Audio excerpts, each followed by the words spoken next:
Welcome to the T lyrics மக்களே. வளவலன்னு பேசாமல் நேராக வீடியோக்குள்ளே போயிடலாம். ஸோ உங்களுக்கு பிடிச்ச ஃபோட்டோ வந்து நீங்கள் எடுத்துக்கோங்க, செலக்ட் பண்ணிக்கோங்க. அது வந்து டியூரேஷன் உங்களுக்கு எவ்வளோ நேரம் வேணுமோ அதுக்கேற்ற செகண்ட்ஸ் கொடுத்துக்கோங்க. ஸோ அந்த பென்சில் ஐக்கான் இருக்கும், அதை கிளிக் பண்ணிங்கன்னா உங்களுக்கு எவ்வளோ செகண்ட்ஸ் வேணுனாலும் கொடுத்துக்கலாம். ஸோ நெக்ஸ்ட் என்ன பண்ண போகிறோம்னா, கேன்வாஸ் நான் அட்ஜஸ்ட் பண்ணிக்கிறேன். உங்களுக்கு எந்த மாதிரி வேணுமோ அந்த மாதிரி அட்ஜஸ்ட் பண்ணிக்கோங்க.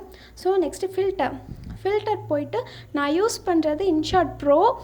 தெரியாதவங்க வேணும்னா டவுன்லோட் பண்ணிக்கோங்க, லிங்க்கு கீழே கொடுத்துருக்கேன். ஸோ ஃபில்டரில் போய் ரெட்டுன்னு இருக்கும், அதை செலக்ட் பண்ணிக்கோங்க. ஸோ நெக்ஸ்ட்டு எஃபெக்ட்டுக்கு போய்க்கோங்க. எஃபெக்ட்டுக்கு போய் ஸ்டைல் போய்க்கோங்க. ஸ்டைல்லேருந்து பார்த்தீங்கன்னா டெப்த்துன்னு இருக்கும். ஸோ டெப்த்து போயிட்டு ரேஞ்ச் வந்து உங்களுக்கு வந்து சென்டரில் இருக்க மாதிரியே வச்சுக்கோங்க. ஏன்னா ஃபுல்லாக கொடுத்துட்டிங்கன்னா இது ஃபுல்லாக இதாயிடும். ஸோ ப்ளர்ரு வந்து உங்களுக்கு எந்த அளவுக்கு வேணுமோ அந்த மாதிரி ப்ளர்ரு வச்சுக்கோங்க. ஸோ வந்து வீடியோ ஃபுல்லாக வந்து நான் செலக்ட் பண்ணிக்கிறேன். ஸோ நெக்ஸ்ட்டு வந்து மியூசிக் வந்து நான் ஆல்ரெடி ஒரு வீடியோ வச்சுருக்கேன். அந்த வீடியோவிலேருந்து நான் சாங் இம்போர்ட் பண்ண போகிறேன். ஸோ உங்களுக்கு எந்த மாதிரி வேணுமோ நீங்கள் அந்த மாதிரி செலக்ட் பண்ணிக்கலாம். ஒருவேளை நீங்களே மியூசிக் வந்து உங்கள் கேலரியில் இருந்ததுன்னா நீங்கள் வந்து அதையே செலக்ட் பண்ணிக்கோங்க. நான் எனக்கு பிடிச்சதை செலக்ட் பண்ணிக்கிறேன். ஸோ நெக்ஸ்ட்டு வந்து லிரிக்ஸ் ஆட் பண்ண போகிறோம்.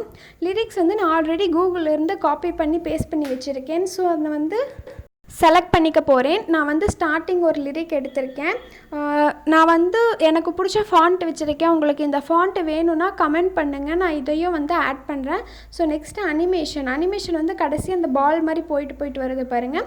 ஸோ அதில் இருக்கும். இதை வந்து நார்மல் இன்ஷாட்டில் வராது, ப்ரோவில் மட்டும்தான் வரும், அதனால தான் சொல்கிறேன். ஸோ உங்களுக்கு வேணுங்கிற அனிமேஷன் செலக்ட் பண்ணிக்கோங்க. அடுத்து வந்து லிரிக் வந்து எப்பவும் போல் அந்த லைன்ஸுக்கு ஏற்ற மாதிரி அட்ஜஸ்ட் பண்ணி வச்சுக்கோங்க. இதை வந்து டூப்ளிகேட் பண்ணிக்கோங்க. டூப்ளிகேட் பண்ணிவிட்டு மறுபடியும் நீங்கள் வந்து அதிலேருந்து நம்ம எடிட் பண்ணிக்கலாம் உங்களுக்கு தேவையான லிரிக்கை. ஏன்னா நீங்கள் ஒவ்வொரு தடவையும் இல்லைன்னா எடிட் பண்ணிகிட்டு இருக்க மாதிரி இருக்கும். நான் அடுத்த லைன் அதே மாதிரி எடிட் பண்ணி காட்டுறேன் பாருங்கள். அதே மாதிரி நான் எடிட் பண்ணிட்டேன். ஸோ நெக்ஸ்ட்டு இதே மாதிரி நீங்கள் ஃபுல் வீடியோவுக்கும் எடிட் பண்ணிக்கலாம். நான் வந்து ஒயிட் கலரில் இருக்கங்காட்டி அவ்வளோக்கா கிளியராக தெரியல, அதனால டெக்ஸ்ட் எடிட் போயிட்டு அந்த கலர் மாதிரி இருக்குது பாருங்கள், அதில் போயிட்டு பார்டர் கொடுத்துக்கோங்க. பார்டரில் உங்களுக்கு எந்த கலர் வேணுமோ கொடுத்துக்கோங்க. நான் டார்க் க்ரே கொடுத்துக்கிறேன். ஸோ இது கொஞ்சம் பார்க்க நீட்டாக சிம்பிளாக இருக்குது. இதே மாதிரி நீங்கள் வந்து ஃபுல் வீடியோவுக்கும் லிரிக் ஆட் பண்ணிக்கோங்க. ஸோ நான் காட்டுறேன் பாருங்கள், வீடியோ இப்படி தான் வரும். ஸோ நீங்கள் ஆல்ரெடி என்னோடய பேஜில் பார்த்துருந்தா தெரிஞ்சிருக்கும்.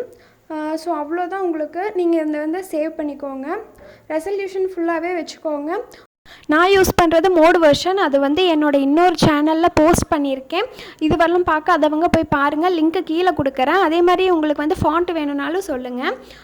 அதில் இன்னமும் இன்ஸ்டாகிராம், டெலகிராம், வாட்ஸ்அப்னு எல்லா ட்ரிக்ஸ் எல்லாம் போடுவேன், அப்டேட்ஸ் போடுவேன். அதனால் கண்டிப்பாக உங்களுக்கு பிடிக்கும். ஸோ மறக்காமல் சப்ஸ்கிரைப் பண்ணிடுங்க, ஃப்ரெண்ட்ஸ்க்கும் ஷேர் பண்ணி